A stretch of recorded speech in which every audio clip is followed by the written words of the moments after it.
ফেব্রুয়ারির বাতাসে আজও যেন বারুদের গন্ধ ভেসে আসে। ঢাকার রাজপথে ১৯৫২ সালের সেই উত্তাল দিনগুলোতে তরুণদের কণ্ঠে উচ্চারিত হয়েছিল একটাই শপথ, রাষ্ট্রভাষা বাংলা চাই। পুলিশের গুলিতে ঝাঁঝরা হওয়া সেই মিছিলে লুটিয়ে পড়েছিলেন এক সাধারণ মানুষ, যিনি ইতিহাসে অমর হয়ে আছেন ভাষা সৈনিক শফিউল নামে। রক্তে রাঙানো ২১-এর পথ ধরে তিনি হয়ে ওঠেন জাতির চেতনার অংশ। ভাষা আন্দোলনের ইতিহাসে শহীদ শফিউলের নাম উচ্চারিত হয় গভীর শ্রদ্ধায়। ১৯৫২ সালের ২২শে ফেব্রুয়ারি ঢাকায় ছাত্রদের ডাকা হরতাল ও শোক মিছিলে অংশ নিতে গিয়ে তিনি গুলিবিদ্ধ হন। আগের দিন ২১শে ফেব্রুয়ারি পুলিশের গুলিতে শহীদ হন সালাম, বরকত, রফিক, জব্বার সহ আরও অনেকে। তাদের স্মরণে এবং রাষ্ট্রভাষা বাংলার দাবিতে ২২শে ফেব্রুয়ারি নতুন করে উত্তাল হয়ে ওঠে রাজধানী। শফিউল ছিলেন পেশায় একজন সরকারি কর্মচারী। সে সময় তিনি ঢাকার হাইকোর্ট এলাকায় কর্মরত ছিলেন। ২২শে ফেব্রুয়ারির শোক মিছিলে যোগ দিতে গিয়ে নবাবপুর রোড এলাকায় পুলিশের গুলিতে গুরুতর আহত হন তিনি। পরে হাসপাতালে নেওয়ার পর চিকিৎসাধীন অবস্থায় মৃত্যুবরণ করেন। তার মৃত্যু ভাষা আন্দোলনের শোককে করে তোলে আরও ঘনীভূত।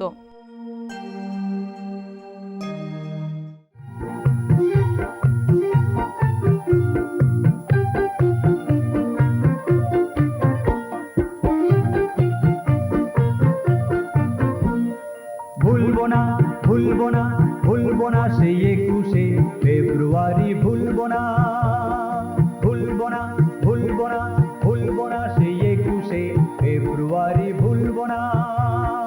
লাঠি বুলেট টিয়ার গ্যাস, মিলিটারি আর মিলিটারি, লাঠি বুলেট টিয়ার গ্যাস, মিলিটারি আর মিলিটারি, ভুলবো না ভুলবো না ভুলবো না ভুলবো না সেই ২১শে ফেব্রুয়ারি, ভুলবো না।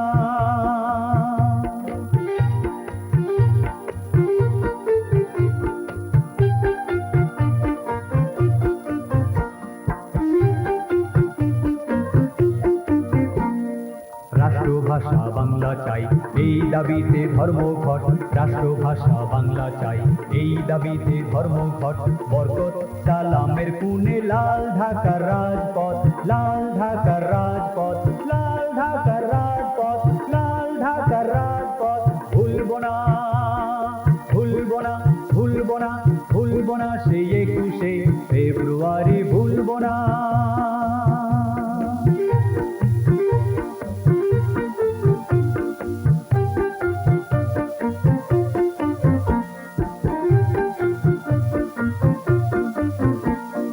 স্মৃতিসৌধ ভাঙিয়াছ জেগেছে পাষাণে প্রাণ, স্মৃতিসৌধ ভাঙিয়াছ জেগেছে পাষাণে প্রাণ, মোরা কি ভুলিতে পারে খুনে রাঙা লাল নিশান, খুনে রাঙা জয় নিশান, খুনে রাঙা লাল নিশান, খুনে রাঙা জয় নিশান, খুনে রাঙা লাল নিশান, খুনে রাঙা জয় নিশান, ভুলবো না ভুলবো না ভুলবো না ভুলবো না সেই ২১শে ফেব্রুয়ারি, ভুলবো না ভুলবো না ভুলবো না ভুলবো না সেই ২১শে ফেব্রুয়ারি, ভুলবো না।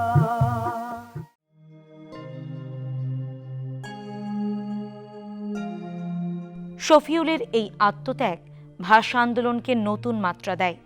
তিনি ছিলেন কর্মজীবী একজন মানুষ।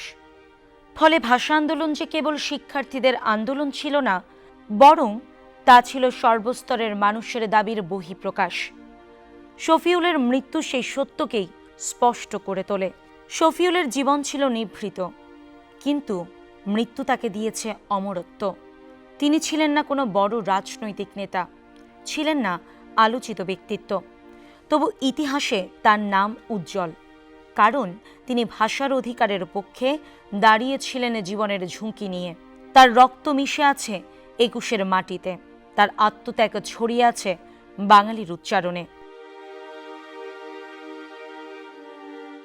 যুগ পরম্পরাক্রমে প্রাগৈতিহাসিক উৎস থেকে উচ্চারিত হতে থাকা নিরন্তর মনুষ্য জীবন, মুদ্রিত গ্রন্থের মূল্যে ইতিহাস, মানব সভ্যতা, দীর্ঘকাল ব্যাপী অগ্রযাত্রা আর মনন প্রবাহ। বাঙালির দীর্ঘ ইতিহাসে সমৃদ্ধির সূত্রে এই গ্রথিত হয়েছে গ্রন্থ। তোমাকেই ঘিরে চলে জানি অন্বেষণ আধুনিক বাঙালির অন্বিষ্ঠ মনন।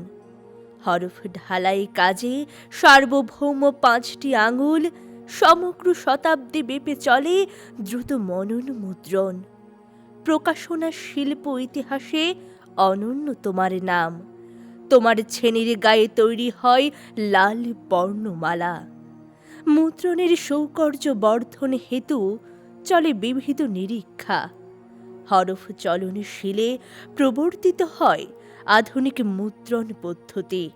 বিদেশি বান্ধব ভাই অকৃত্রিম অদম্য উদ্যোগী আর ব্যগ্র পর্তুগিজ অগ্রদূত। প্রাচ্য ভাষা বিশারদ আরও কিছু বিদেশি সুরদ দিয়েছে সুদৃঢ় ভিত্তি মুদ্রাক্ষর নির্মাণ শিল্পটি। টাইপ কর্তন কাজে নিয়োজিত তোমার পেশি ও মেধা অবহেলে সাফল্যের চূড়া স্পর্শ করেছিল। ভাষা সাহিত্যের প্রাণ কেন্দ্র তোমার কামারশালা। 50 বছর ধরে ত্রিবেণী গ্রামের কর্মকার পরিবারে পরিচর্যা পায় বাঙালির মাতৃভাষা। প্রকৃত প্রস্তাবে এই পাইকা হরফে বাঙালির নিজস্ব সভ্যতা।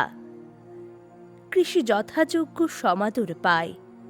তোমার আঙুল থেকে উচ্চারিত অন্তহীন নদী 19 শতকে রুগ্ন বাঙালির পুনর্জাগরণে বিরাট ভূমিকা রেখেছিল। আধুনিক বাঙালির রক্তে আজও ঢেউ তোলে আর অক্তিম পাইকা টাইপ। তোমার ছেনির গায়ে তৈরি হলো প্রিয় বর্ণমালা।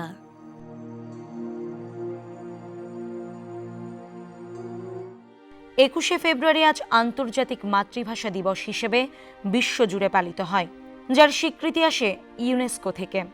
এই আন্তর্জাতিক স্বীকৃতির পেছনেও রয়েছে 1952-এর শহীদদের আত্মদান। 21 মানে কেবল শোক নয়, প্রতিজ্ঞাও। অন্যায়ের বিরুদ্ধে মাথা নত না করার শপথ। ভাষা সৈনিক শফিউলের জীবন ও মৃত্যু আমাদের সেই প্রতিজ্ঞার কথাই মনে করিয়ে দেয়। ইতিহাসের পাতায় তিনি শুধু একটি নাম নন, তিনি এক চেতনা, এক অনন্ত আহ্বান।